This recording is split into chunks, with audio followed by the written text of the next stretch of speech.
Assalamualaikum warahmatullahi wabarakatuh. Perkenalkan, nama saya Sahrul Maulana, NPM 184010-138 dari kelas 17 NJD. Di sini saya akan melanjutkan materi bagian yang kedua, yaitu tentang jenis-jenis pengendalian strategi. Terdapat beberapa klasifikasi pengendalian yang harus dilakukan oleh seorang manajer. Klasifikasi tersebut bisa dilihat dari sistem maupun waktu pelaksanaannya. Ditinjau dari sistem pelaksanaannya, pengendalian dapat diklasifikasikan menjadi sistem pengendalian umpan balik, sistem pengendalian umpan maju, dan sistem pengendalian pencegahan.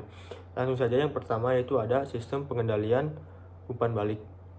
Sistem pengendalian umpan balik beroperasi dengan pengukuran beberapa aspek proses yang sedang dikendalikan dan perbaikan proses apabila ukuran menunjukkan bahwa proses menyimpang dari rencana yang telah ditetapkan.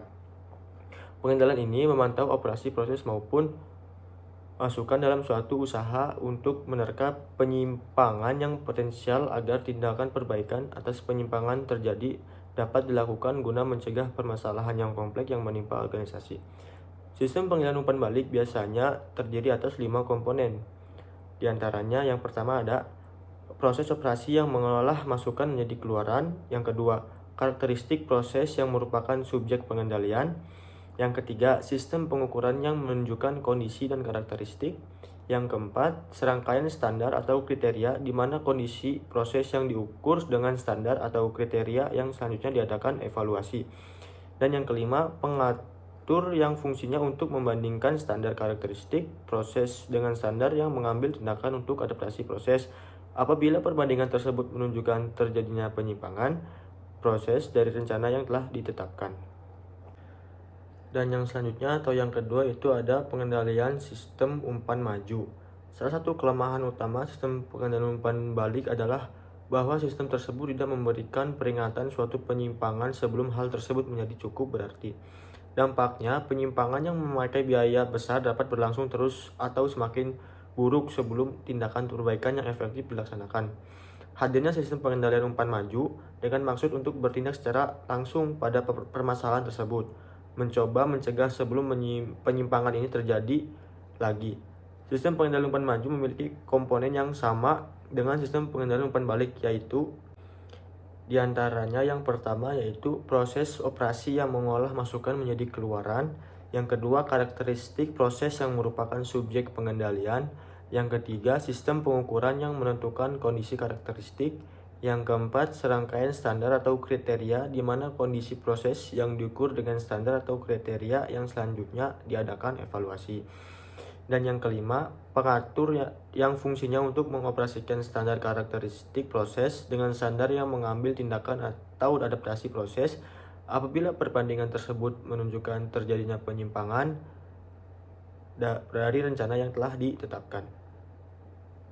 Baik, yang selanjutnya atau yang ketiga yaitu ada sistem pengendalian pencegahan. Dua sistem pengendalian yang telah dideskripsikan di atas atau yang sebelumnya, baik sistem pengendalian umpan maju maupun sistem pengendalian umpan balik, berfungsi secara ekstern terhadap proses yang sedang dikendalikan, memantau operasi dan terlibat dalam pengambilan tindakan perbaikan apabila terjadi penyimpangan dari rencana yang telah ditetapkan. Sebaliknya, sistem pengendalian pencegahan adalah kebijakan dan prosedur yang sebenarnya merupakan bagian dari proses tersebut. Pengendalian pencegahan merupakan pengendalian intern organisasi. Ditinjau dari waktu pelaksanaannya, pengendalian dapat dibedakan menjadi 4 jenis pokok, yaitu diantaranya pengendalian sebelum tindakan, kemudi, penyaringan atau pengendalian ya atau tidak, dan sesudah tindakan.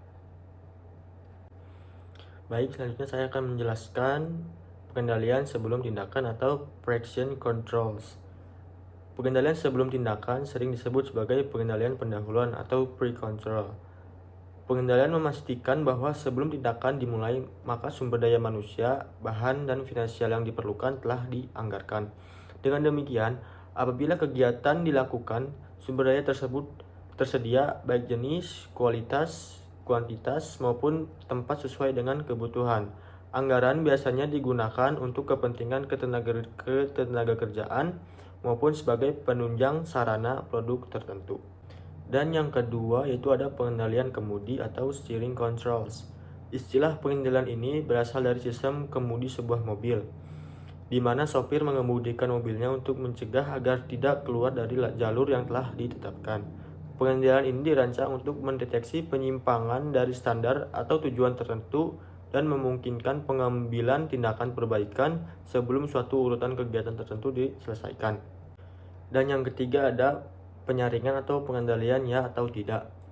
Karena pengendalian kemudi merupakan sarana untuk mengambil tindakan perbaikan, sementara suatu program masih berjalan, maka pengendalian penyaringan berguna sebagai alat kendali ganda atau double check, sekaligus menyempurnakan pengendalian kemudi. Pengendalian ya atau tidak merupakan suatu proses penyaringan yang aspek-aspek spesifik dari suatu prosedurnya harus disetujui atau syarat tertentu dipenuhi sebelum aktivitas dapat diteruskan. Yang terakhir atau yang keempat ada pengendalian setelah tindakan atau post-action controls. Pengendalian ini berusaha untuk mengukur hasil atas suatu kegiatan yang telah diselesaikan, penyebab penyimpangan dari rencana atau standar yang telah ditentukan, dan temuan tersebut diaplikasikan pada aktivitas yang sama di masa yang akan datang. Sebelum itu, pengendalian sesudah tindakan juga digunakan sebagai dasar untuk balas jasa atau untuk memotivasi karyawan. Misalnya, seorang karyawan yang mencapai standar akan diberikan kompetensi tertentu. Baik, cukup sekian yang dapat saya sampaikan. Kurang lebihnya saya mohon maaf. Maafkan bila ada salah-salah kata yang terucap oleh saya.